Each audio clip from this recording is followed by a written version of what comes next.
Kumakalat na botohan para sa dismissal ng impeachment case laban kay VP Sara Duterte. Pinabulaanan ng mga senador.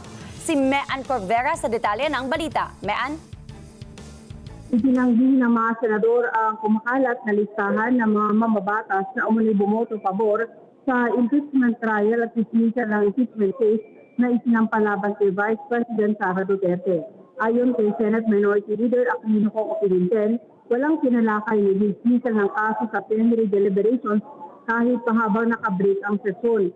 Naniniwala naman si Pimentel na nag-organisa na ang impeachment court nang manumpa si Senate President Francis Escudero bilang presiding officer ng impeachment court. Sabi ni Pimentel, dahan-dahan ang naging proseso ng pagkukonvene dahil sa hirit ni Senador Ronald Bato de la Rosa na makapagsalita bago ang panunumpa ng mga senador ngayong hapon bilang mga senator judges.